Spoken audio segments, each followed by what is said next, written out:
Hello and welcome to Bulwarks and Bulldust. We're in beautiful Melbourne. The sun is shining. It's a glorious day. We're down in Moorabbin. We're at Skeeter Water Sports. Here we are with David French. Lucky enough to jag David. He's going to come along and he's going to hop in the captain's chair, and we're going to have a chat with you about junior foiling and a lot of other different things. It's going to be super interesting and we're looking forward to it.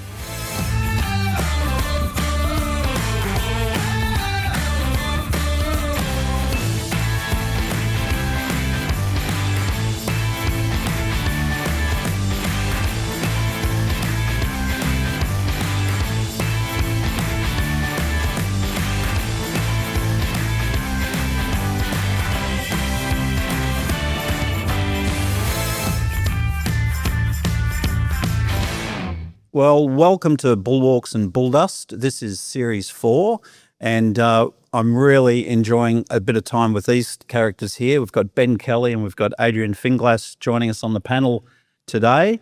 We're having a lot of fun and we're asking a lot of pretty cool questions and getting good information out of people. It's a lot of fun. And on that note, we've dragged David French up from Melbourne, and he's been kind enough to join us up here on the Janiko chair by Bessonzoni. Beautiful chair. David's already commented how comfortable it is. We've had to give him a little bit of a prompt to wake up. But you're with us, David, and it's wonderful to have you here, and thanks for joining us. Thanks for having me, and yeah, it's good to be here.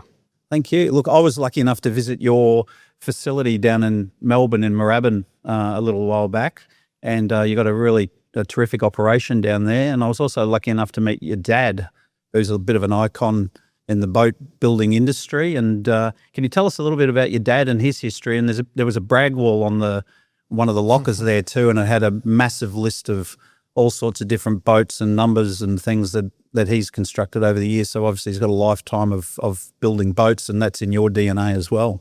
Yep, yeah. So, well, my grandpa was here as a boat builder too, so we're 3 generations now. Grandpa was also a 3-time Olympian on that too, so Dad always grew up around that sort of environment, and always trying different boats and doing things. I think he built his first moth when he was 15, and since then has been building a lot of boats. Built 422 pacer dinghies, I think. How many again, sorry? 422. 422. Yeah, so they've been used primarily as training fleets for yacht clubs and things like that. 122 moths, both lowriders in scows and skiffs, and foilers as well. What else? Okays, sitting to Hobart boats. He can tell you a lot more than I can. And for the motorsport nuts, a lot of work in motorsports as well. So obviously a lot learned from that sport as well and brought it to yachting. Did a lot of the body work. So obviously boats and cars crossover huge amount, especially in the composites world. Been doing that for a long time, since early 2000s, I think. So V8 supercars, GT cars, also do the Formula 1 and MotoGP trophies. Been doing that for 20 years, I think. He looked like a very busy man when I saw him, but he was happy enough to hold the camera for us while we shot our little intro bit. So the company's Skeeter Water Sports, and you're building 2 ripper little boats at the moment. One's called the Skeeter, and the other one's called the Nicky. Is that correct? And they're foiling dinghies. And can you tell us a little bit about those 2 little weapons? Yeah, so Skeeters was the first one we did. It's primarily for adults, for people 60 or 70 kilos to 100 kilos.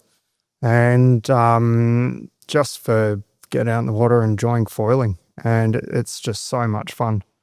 So both the boats are very versatile. So you can sail them in displacement mode. Often if you get too much weather and you don't want to foil, it's pretty hairy in a moth. Yeah. So you can lower yourself back in the water and get back to shore safely, or even if it's too light or if it's too windy. Like there's been days it's been 25 knots and I go out in Skeeter, just displacement sailing, and you're still ripping around pretty quick out there. It's amazing that this whole foiling generation, Dave. I've just taught myself to foil the last few weeks, and it's opened up a whole new world for me. Yeah. The world of silent sailing. You know, you get up on that foil, and I've had this saying for a long time: every kid who sails in Australia should be foiling. So I'm really interested to hear, like, where do you think this whole foiling Nicky Skeeter project's going to end up in a few years? What's it going to look like? Well, Nicky is exactly that. Nicky's a boat for kids. So the youngest kid we've had in the world has been 7. Wow. Foiling in America. Yeah. Pretty incredible seeing footage of a 7-year-old foiling around. But primarily, like, Nicky's up until, there's no age limit as such, but it's around the 15-year-old. That's generally when they sort of get big enough for it. But for kids in particular, getting out in the water, going have fun no matter what you're sailing, but foiling brings that next level of excitement that I don't think any other boat can sort of match in a way. Yeah, that next level of fun is so critical. I think Ben and I have chatted about Ben's own children, dropping out of sailing, and this whole foiling generation is going to hopefully keep young people involved in the sport. Oh, just like Ben's kids, I was one of those. Yeah. So I quit sailing, and moths is what got me back. And I thought, why do kids get to miss out on this? Even why do adults get to miss out on it too? There are opportunities for them. Obviously, there's a few foiling classes and things like that, but it can be daunting. And having a easy package that you don't have to spend 10 hours of boat time to 1 hour of sailing definitely has been ideal for a lot of people. So tell us a little bit about the business model there. You're manufacturing in Thailand, I believe, manufacturing the hulls there for a world market. Yes. And doing the rest back home in Melbourne. Yeah, so some of the hulls and some of the components are made in Thailand. Everything else is made in Australia. So the masts, all the foils, all the intellectual property, all the foiling systems, everything like that we make in-house.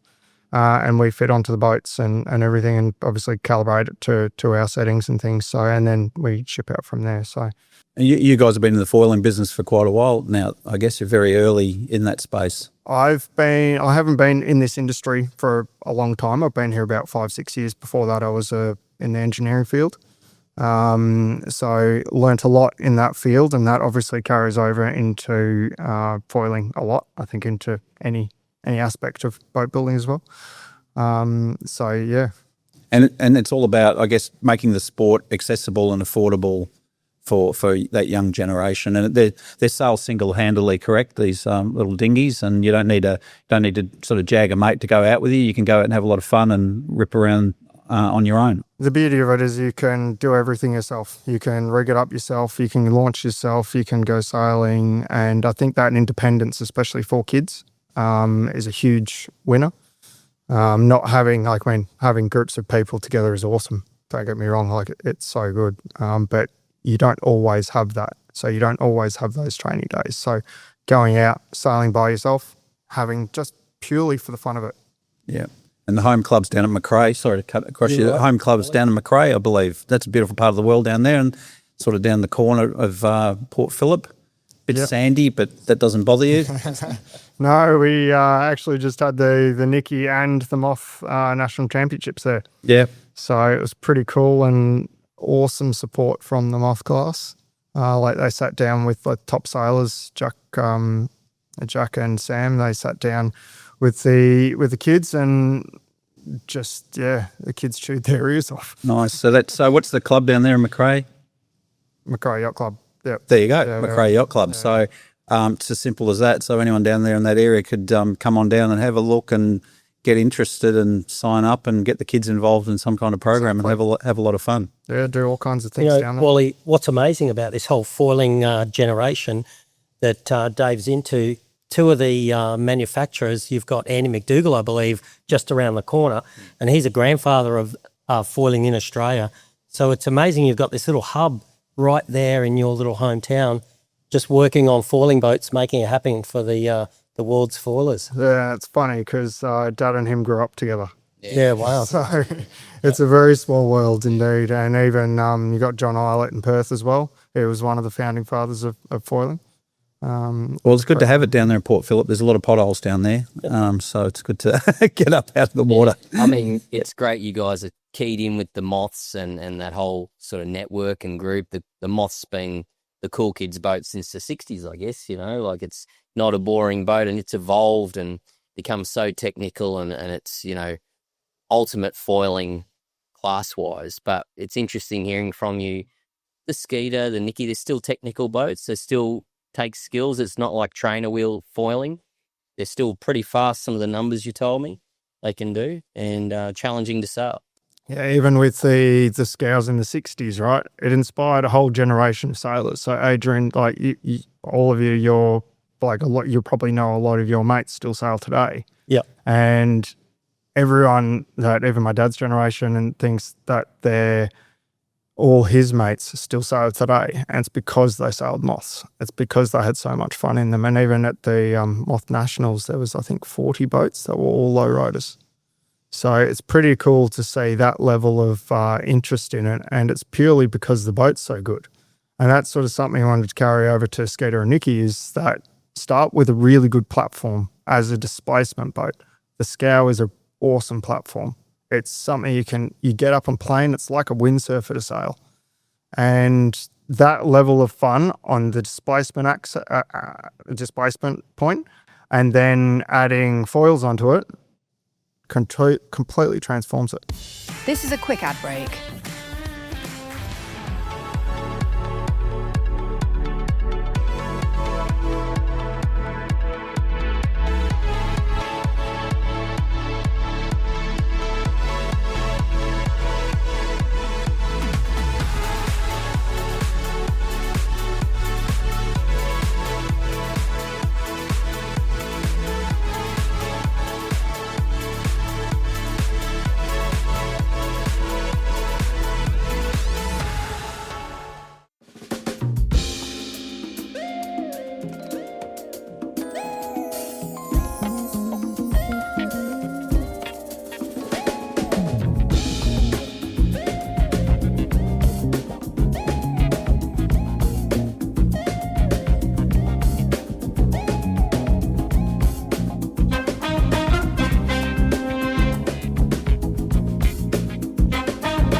And we're back. Yeah, and Dave, you've got the Junior Foiling Cup happening. It's a worldwide program. How's that all going? Tell us a little bit about it, and how do kids get involved with the Junior Foiling Cup? Yeah, so the Junior Foiling Cup is designed to give an opportunity to kids to try foiling. It's in a competitive environment, so in Australia we do a 2-day round robin series. Last event we had, I think, 22 kids.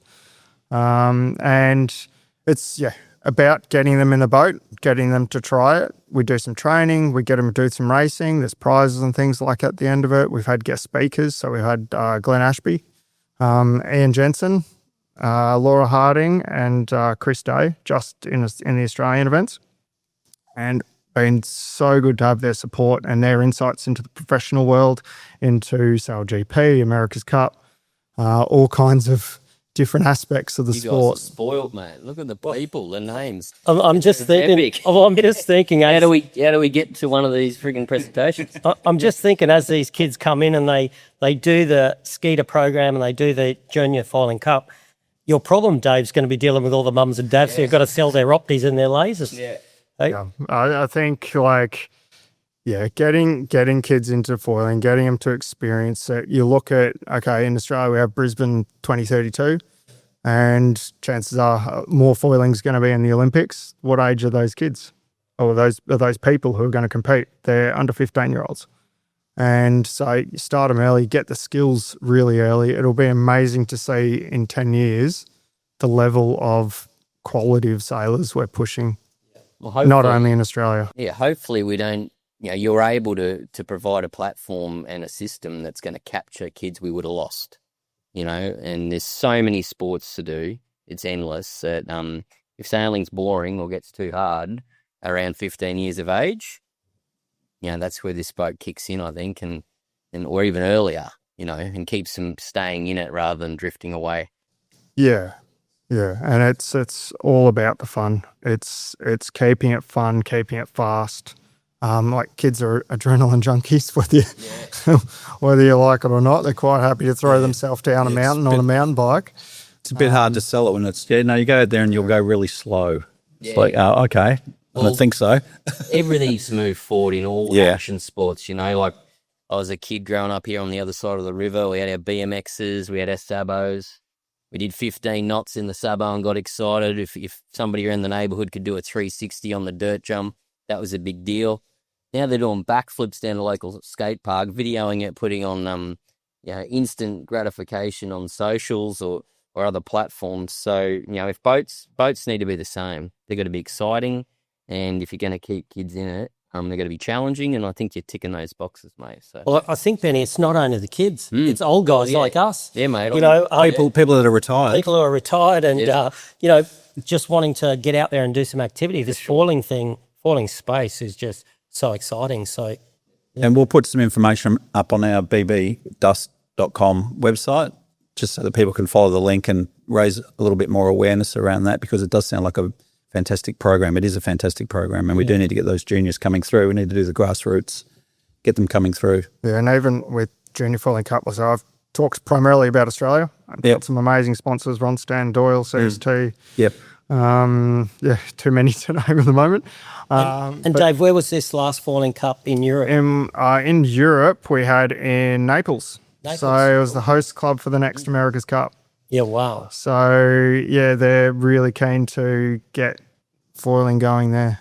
So it's going to be really interesting to see how that develops. And there's more in Europe. There's another, I think, 5 or 6 events planned over the next 6 months. Yep. With some really exciting ones sort of taking shape. So And have you got a link into the next America's Cup with any junior program at the moment? we'll see how we go. See how you go. See how we go. That's I reckon America's it's got a Cup few is things- what next year, and bubbling away. Yep. Yeah, man. yeah. So no, we'll see how we go, and it's an awesome spot. Naples is so cool. Pizza's really good too. And one of the challenges I see with foiling, Dave, having coached all these young people, they get involved with the foiling, they love it, but how do you incorporate it into the normal club life that we all grew up with? It seems like there's a generation of clubs that they're a little bit standoffish with the whole foiling journey. How do you think we break down those barriers? Are there any things that you've learned on your journey for yacht clubs in particular? I think a lot of the clubs need to look at sort of how their program's going. And every yacht club, well, not, I wouldn't say every yacht club, but majority of yacht clubs are losing kids. Yep. And so you got to do something different, don't you? Yeah. So if you do something different, try foiling. Try something outside the box.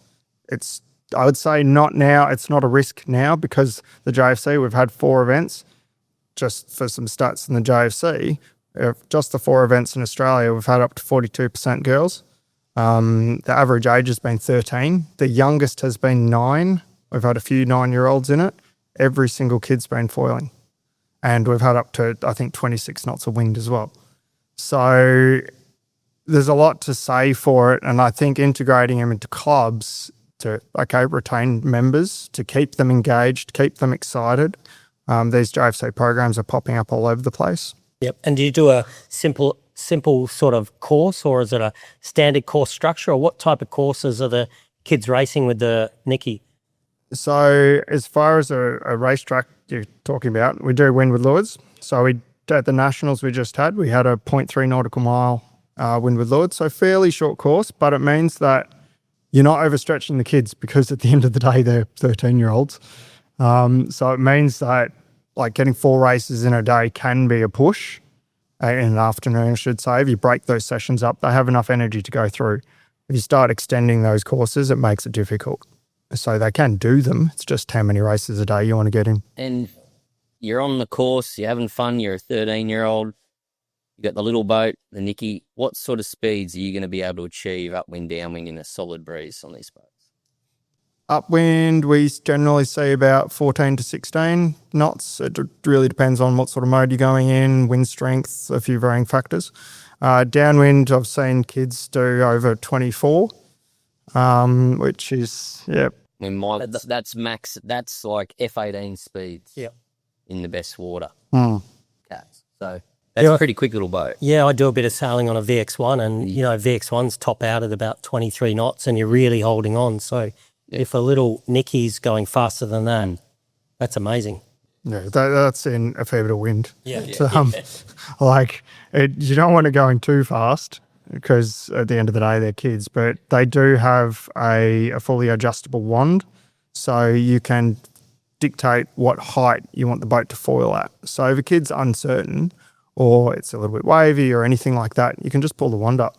You don't have to foil that high. It just sort of slows the boat down a little bit, but you have a lot more stability in the water. It seems like really well thought out to cover all those bases. Not scare kids off, but still get that adrenaline rush and that apparent wind chasing, blast and reward. This is a quick ad break.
And we're back.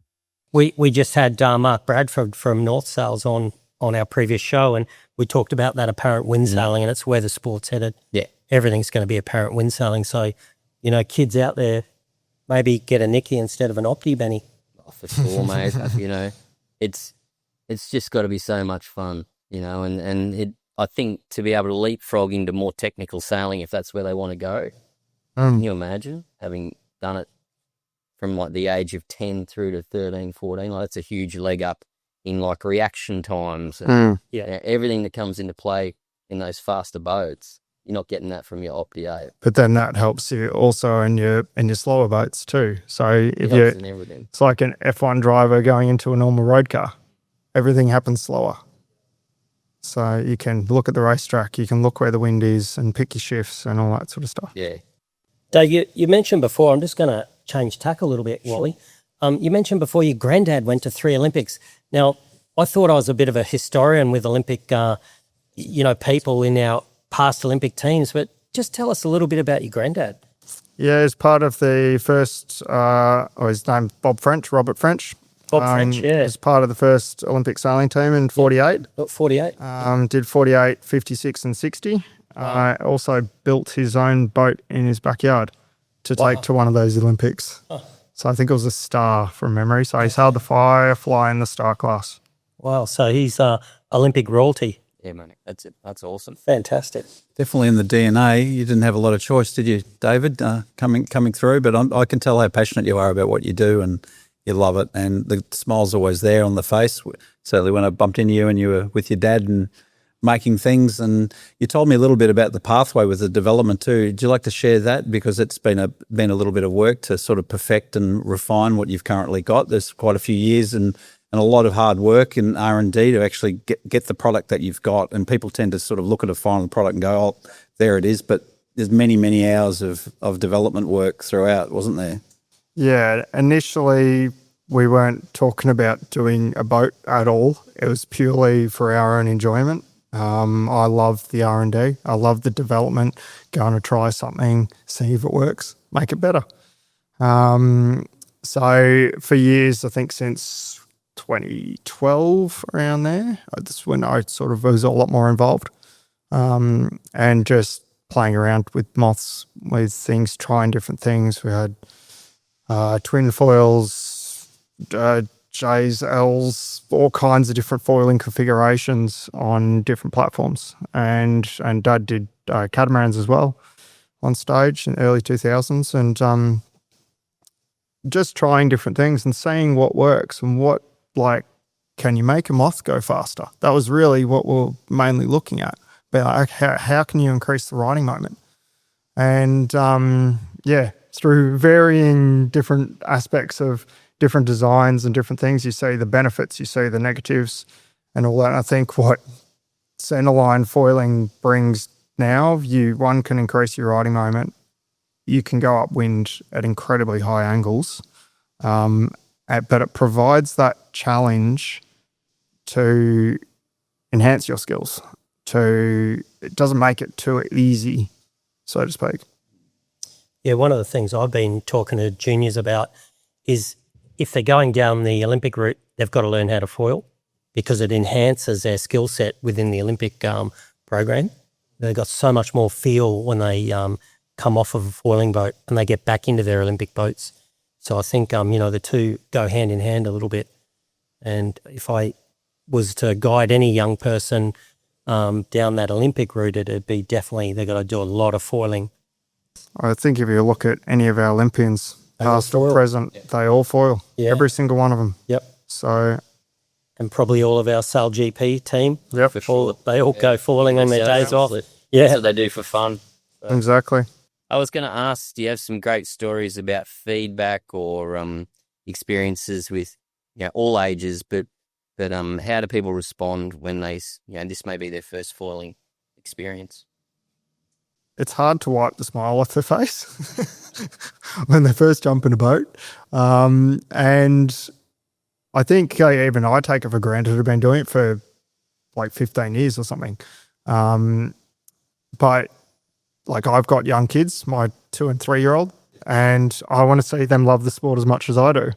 And I think I'm getting more into the coaching aspect like you, Adrian, and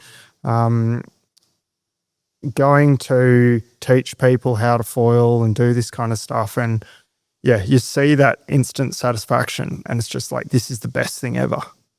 And it's, I don't know. You Like just can't describe it. Yeah, I can imagine, mate. We did the hard yards, didn't we? Going up with little blunt nose boats, and we've got to wind back to cloth. Yeah, mate. It's pretty cool, like in terms of the toys that kids have in general now. But definitely the future. But we need to get more into the sport, and 32's coming up, and that's only 6 years away. It's not far away. It's not far away at all, is it? No. So, well, David French, it's been an absolute delight having you on Bulwarks and Bulldust today, Series 4. Obviously, Skeeter, good luck with Skeeter for the future, and good luck with building the program of the Junior Foiling Cup. And we'll put a link on our website so that people can find out more and they can get their kids involved. Also like to thank Janaico for providing the chair today, the Bessonzoni, the beautiful big leather Italian chair, which David has been relaxing in and having a little bit of time off away from making boats. We'd like to encourage people to get onto our website at bbdust.com. There you can follow, like and subscribe once you go through all the links. So we'd really appreciate your support, and we can keep you up to date with things that are coming up in the future with respect to special offers, or we do have a competition running soon as well where we'll be giving away a prize from Predict Wind. So all the information will be on our website about that. I'd like to thank the two gentlemen next to me for joining us today on the panel. It's been wonderful to have their insights, certainly a wealth of knowledge here in the room today, and we look forward to providing more information to you, our viewers and listeners, in the coming weeks and months. So thanks again, and tune in soon. David French, it was absolutely terrific having you on Bulwarks and Bulldust today for Series 4. We had a lot of fun and we learnt a lot about Skeeter water sports and what you've been up to. Sounds like a terrific program, a great boat, and we look forward to your continued success in the sport. We thought we'd give you a little hat for you to wear, and thanks very much for sitting in the Bessonzoni chair by Janaico. And you've been an absolute pleasure to have on board. Thanks for having me. It's good to be in sunny Queensland. Terrific. Tune in soon, guys.